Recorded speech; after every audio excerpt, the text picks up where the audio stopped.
For a lot of people that are struggling to lose weight, it's not always the meals that are holding them back. It's actually about finding those hidden calories. I like to call them empty calories. We find those, and that's when we start to figure out what's really causing a weight loss stall. Join me, and I'm going to break down how we can do that.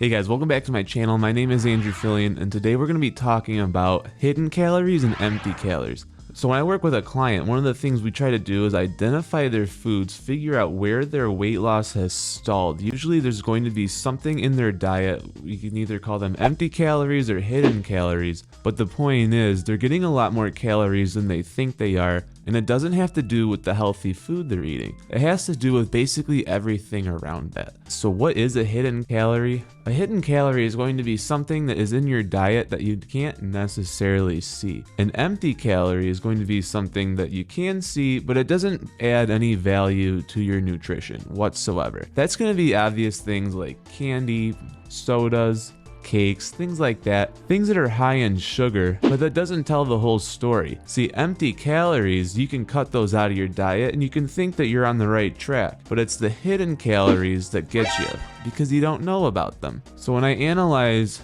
my client's diet, the things that I'm going to be looking for are mostly going to come in the form of liquid calories. Now, first and foremost, we'll hit the easy ones. It's going to be the empty calories. Any drink that you have with calories in it, probably going to have a lot of empty calories in there, and it's going to come in the form of sugar. The most obvious one is going to be carbonated beverages. Here in the north we call that pop. In the south they call that soda. It's the same thing. You got to cut that out first and foremost. There's really no reason that anybody should ever need to have a carbonated beverage with sugar in it. You cut that out, but that's not all. Juices are actually going to be a big problem too. A lot of the times you go and you get a juice, you think because it was made with fruit that it's healthy. A lot of the times they just use the fruit for flavoring and then the rest is all sugar, especially when it comes to things like apple juices, orange juices, cranberry juices. Sure, they got a little bit of the fruit in there, but it's not nearly as much as you think. It's mostly going to be added sugar. We want to avoid high fructose corn syrup at all costs. If you can see that on a label, just get it out of your diet. You really don't need it, and after going a long enough time without it, you're not going to miss it. Trust me.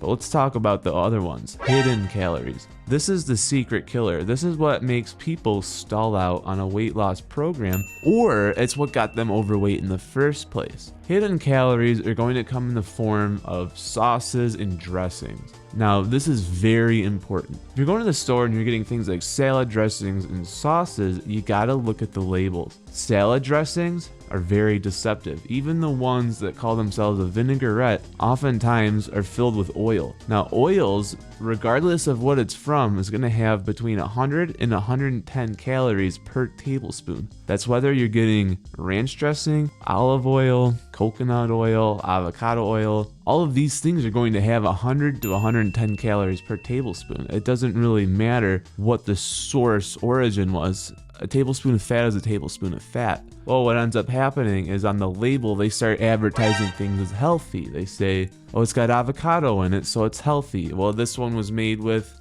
coconut. Coconut oil has got to be healthy. Well, healthy doesn't necessarily translate to weight loss. And in a lot of cases, it's the complete opposite. See, calories are calories. So when I'm looking for things to flavor my food, I really want to avoid oils at all costs. If I'm trying to help a client to lose weight, we try to find alternatives to oil-based flavorings so that we can get their calories a lot lower. Because usually it's not the meal they're eating that's the problem, it's the things that they're adding to it to give it flavor that give it way more calories than you could ever possibly imagine if you weren't keeping track of the nutrition label. So salad dressings and dipping sauces, they're going to be big. Avoid things like bread and oil. That's a real killer. When it comes to bread and olive oil, not only are you getting the simple carbohydrates, you're getting a massive amount of oil in there. Think about when you go to a restaurant. They never just put a tablespoon of oil on the dish. They put usually a whole ramekin, sometimes 6, 7, 8 tablespoons of oil, and then everybody in the table is dipping the bread. Well, that one ramekin of oil is probably over 1,000 calories. And if you end up eating that whole thing to yourself, you can kiss your calorie deficit goodbye. Doesn't matter how clean you are throughout the day, you start snacking on the wrong things, it's gonna throw you off your whole program. So I highly recommend you gotta cut back on the oils. If you really like olive oil, maybe get away with like rubbing it on chicken or things like that, but I still just don't really recommend it. If you're worried about fat calories, try to get them from better sources. Things like fish, eggs, a little bit of nuts is okay, but try not to get your fat in a liquid format. Now let's transition to the sweeter side of things, sauces. So everybody loves a good sweet chili sauce, right? But the thing is, that thing is also loaded up with tons of sugar. It might not be as dense in calories as our friend olive oil was, but it's still very high, and it's usually going to be flavored with high fructose corn syrup, which your body cannot use at all. Those are empty calories that do absolutely nothing for you, but they do get stored as fat. So if we can get that out of our diet, this is gonna look like sweet Thai chili sauce, regular ketchup, barbecue sauce is a big one, really big. You get those things out of your diet and you're gonna be really good to go.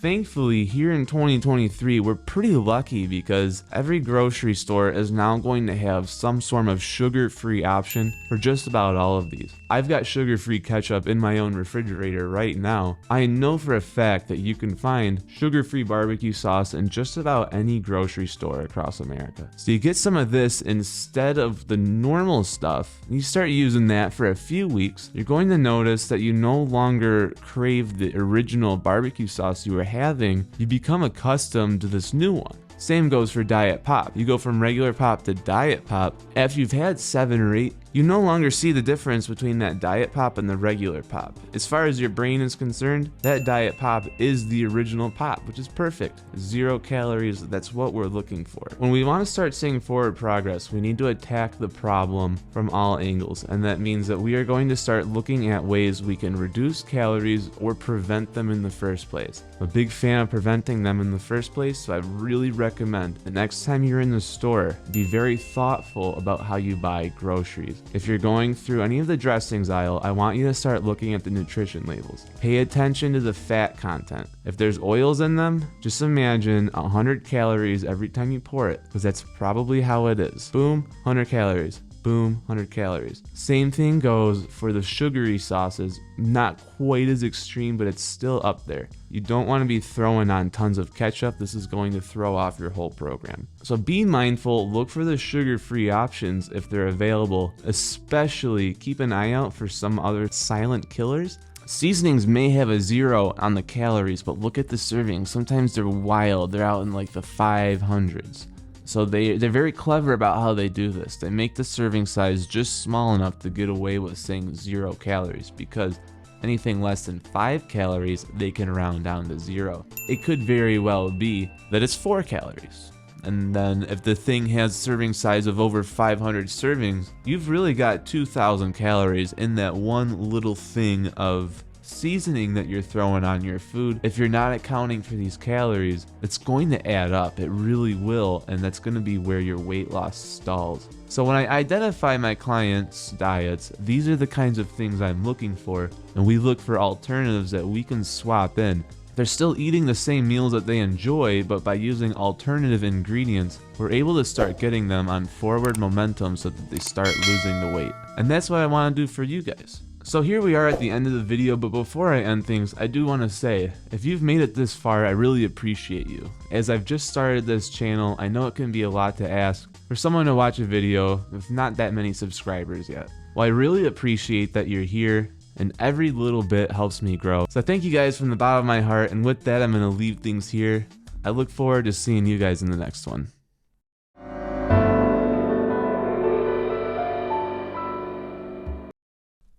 I just love this thing, man. Every time I walk by it, I can't help but like pick it up and like, it just feels so big and gross, and like, it really just hammers it home. This is 5 pounds of fat.